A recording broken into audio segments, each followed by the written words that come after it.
"Do you know what this house is?" one of the men with the covered faces shouted. "Do you know who owns it?" He looks around the room again, at the body, at the briefcase. This was a safe house, and outside a dirty copper's looking for a scar. He was in the middle of a robbery by police and their own safe house.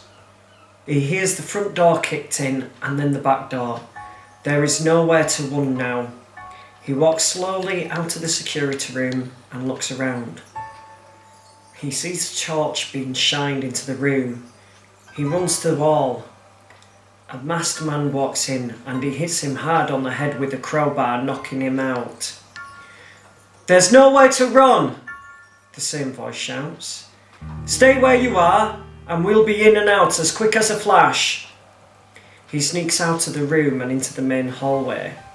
He sees the door is open and makes a run for it. Another masked man stands in his way at the door. The man lifts his gun to shoot. He turns around and runs for the stairs, running up them as the man at the door shoots at him. He hits him in the leg and he falls up the stairs. He then crawls up the last few steps. "He's upstairs!" the man on the door shouts. He then hears footsteps on the stairs slowly approaching him. He manages to get up and limps down a corridor and aims towards the bathroom at the end of it. He then hears someone at the top of the stairs behind him. He jumps into a room as he is shot at. It's a bedroom. He sees an ensuite room and goes in there, locking the door behind him. He then sits on the toilet, out of breath. "Lucky number 7, he says to himself. "God damn it!" There is a little window above him. He may just fit through it. He opens it and looks down. No one is about. He drops the briefcase out of the window and risks the jump. He rolls as he lands and just scrapes himself on the ground. He picks up the briefcase and limps towards his car. He manages to get to it and get in. He starts the car, then drives off. As he gets to the bottom of the street, he sees 3 masked men holding up their guns to his car. He hits the accelerator and they shoot at him. He ducks down. His tyres are hit and he skids off the road and crashes into an embankment. He is saved by his airbag. He looks up and has no moment to think before he is dragged out of the car. He is laying on the ground and he looks to his right and sees the briefcase being taken out of the passenger seat. "You see," the leader of the masked men says, "you're number 8. "How?" he says. "I am the numbers killer." The leader takes off his mask. He recognises the man as his first victim. "No," he says, as if about to beg for his life. "No, it can't be." He thinks for a moment and remembers the first murder.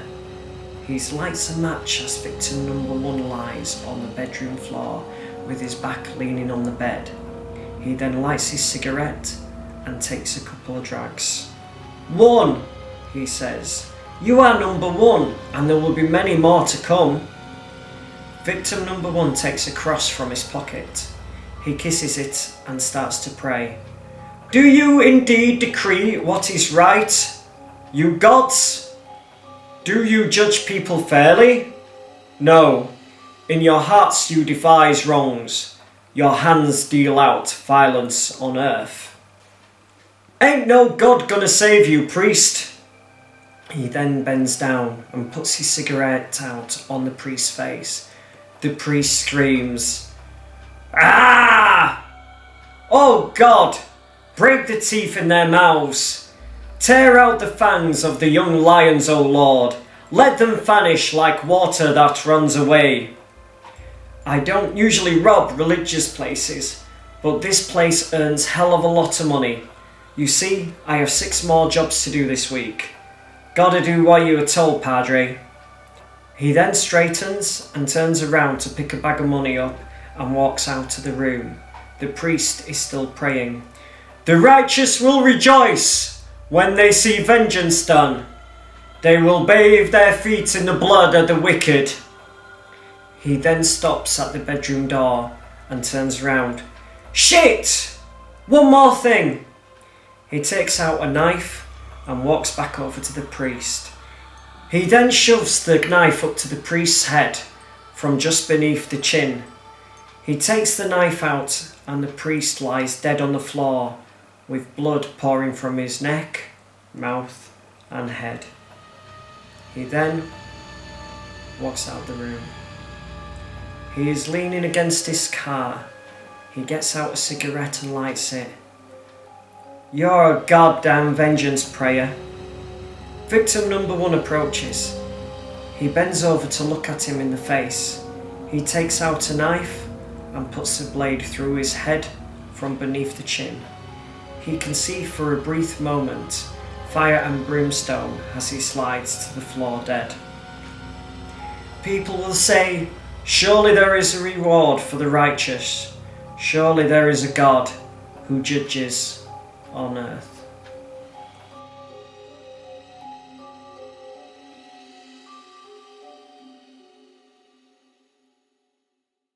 Like a heavy vase that has been held again, it says again the wall is against, isn't it? Right.